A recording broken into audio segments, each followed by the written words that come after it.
Hello everyone, I am doctor Foram Parekh. Welcome to my gynae care channel. So आज हम बात करेंगे most basic thing that is happening to female body every month. Yes, that is menstrual cycle, यानी कि periods के बारे में। ये जो है एक बायोलॉजिकल क्लॉक है जो हर महीने फीमेल की बॉडी को प्रेगनेंसी के लिए प्रिपेयर करता है। तो आगे बढ़ने से पहले ये जान लेते हैं कि फ़ीमेल की बॉडी में पीरियड्स आने के पहले क्या क्या चेंजेस रहते हैं। So let's start from beginning.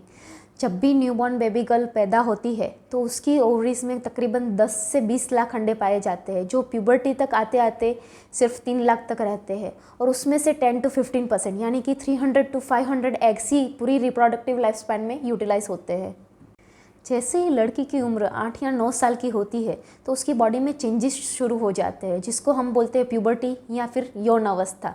सो इस प्यूबर्टल चेंजेस को 4 स्टेज में डिवाइड किया जाता है जो आपस में ओवरलैप करते हैं। तो फर्स्ट थेलार्के, यानी कि सबसे पहले ब्रेस्ट का डेवलपमेंट होता है जो कि 8 या 10 साल की उम्र में देखा जाता है। सेकेंड इज प्यूबार्के, यानी कि प्राइवेट पार्ट्स और अंडर आर्म्स में हेयर का ग्रोथ होना, जो जनरली 9 से 12 साल की उम्र में देखा जाता है। Third that is peak growth velocity, जो कि पाई जाती है 12 से 16 साल के बीच में, जब लड़की की हाइट में मैक्सिमम चेंजेस रहता है। और फोर्थ मेनार्के, यानी कि फर्स्ट पीरियड्स आना, जिसकी एवरेज एज आजकल 10 से 16 साल है। जनरली प्यूबर्टी के दौरान ब्रेन की मास्टर ग्लैंड हाइपोथैलेमस में से GnRH नाम का हार्मोन एवरी 60 to 120 मिनट्स पे पल्सेटाइल फैशन में रिलीज होता है, जो ब्रेन की एंटीरियर पिट्यूटरी ग्लैंड में से FSH और LH हार्मोन को सिक्रेट करता है। FSH और LH हार्मोन फीमेल की बॉडी के 2 मेजर हार्मोन यानी कि एस्ट्रोजन और प्रोजेस्टेरोन को कंट्रोल करते हैं। बेसिकली ये चारों हार्मोन सिंक्रोनाइज वे में काम करके बेबी के लिए एक कोजी बेड तैयार करते हैं।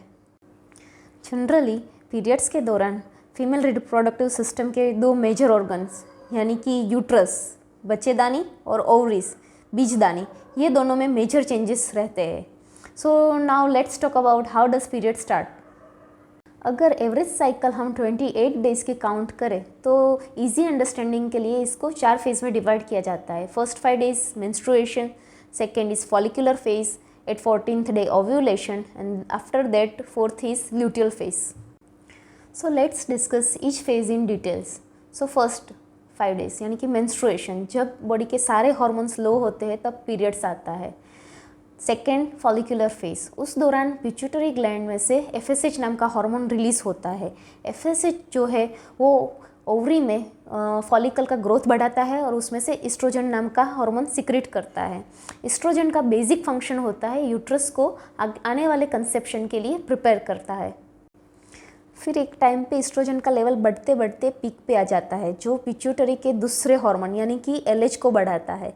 LH का लेवल बढ़ता है, फिर उसके बाद आता है LH सर्ज, यानी कि पीक LH लेवल। उसके 36 आवर्स के बाद होता है ovulation. So that is third phase ovulation, जो 28 डेज़ की साइकिल में 14th डे पे होता है। उसमें जो ओवरी है उसमें से जो एग है वो रिलीज होकर फैलोपियन ट्यूब्स यानी कि गर्भ नली में आता है। होने के बाद एग का लाइफ स्पैन रहता है 24 आवर्स। उस दौरान प्रेगनेंसी रहने के मैक्सिमम चांस रहते हैं। सो उसके बाद आता है फोर्थ यानी कि ल्यूटियल फेज। जनरली ओव्यूलेशन होने के बाद जो फॉलिकल है वो प्रोजेस्टेरोन नाम का हार्मोन रिलीज करती है। जनरली प्रोजेस्टेरोन का मेन काम है यूट्रस में आने वाले बेबी के लिए कंफर्ट जोन रेडी करना। अगर एग फर्टिलाइज ना हो तो फॉलिकल का एजिंग होना शुरू हो जाता है और वो धीरे धीरे एस्ट्रोजन और प्रोजेस्टेरोन हार्मोन बनाना बंद कर देती है। ओव्यूलेशन के 14 डेज़ के बाद हार्मोन्स का लेवल इतना कम हो जाता है कि वो यूट्राइन वॉल को न्यूट्रिशन सपोर्ट पूरा नहीं दे पाते। तब जाके यूट्रस की वॉल का सुपरफिशियल और मिडल लेयर इनर वॉल से सेपरेट होकर ब्लड और म्यूकस के साथ शेड होता है, जिसको हम मेंसिस बोलते हैं। सो आई होप जब भी पीरियड्स आएंगे तो आप ये नहीं कहेंगे कि ये क्या हो रहा है मेरे साथ। Now you already know everything. So after this complex session, now let's take a break and know some fun facts about periods and bust old cringe myths. क्या आप जानते हैं ह्यूमंस के अलावा बैट, एलिफेंट श्रू, मंकीज और apps की कुछ प्रजातियों में भी पीरियड्स पाए जाते हैं। रिसेंटली साइंटिस्ट ने पीरियड्स के पेन को हार्ट अटैक से कंपेयर किया है। अगर 18वीं सदी में से कंपेयर करें तो 21वीं सदी में पीरियड्स शुरू होने की एज 17 साल से 12 साल हो गई है। जनरली फीमेल अपनी लाइफ स्पैन के 7 साल पीरियड्स में गुजारती है। मिथ, पीरियड्स के टाइम पे लेमन नहीं खाना चाहिए। फैक्ट, लेमन में जो एंटीऑक्सीडेंट्स होते हैं तो पीरियड्स के टाइम पे लेमन वाटर पीने में फ़ायदा रहता है।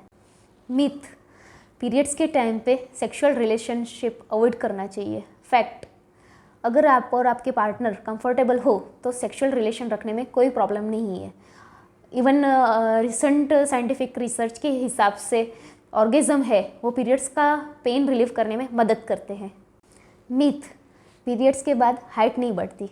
फैक्ट, जैसे कि हमने पहले देखा जो मैक्सिमम हाइट है वो 12 से 16 साल की उम्र में बढ़ती है, बट उसके बाद भी जनरली कंप्लीट फ्यूजन 18 से 22 साल की उम्र में होता है, तो तब तक हाइट बढ़ती है, माइनर चेंजेस होते रहते हैं। पीरियड्स के दौरान क्या इस्तेमाल करना चाहिए? सैनिटरी नैपकिन्स, टैम्पॉन्स या फिर मेंस्ट्रुअल कप। क्या वर्जिन गर्ल टैम्पॉन्स इस्तेमाल कर सकती है? सो ये सारी चीज़ें जानने के लिए देखिए मेरा next video. So stay tune and thank you all.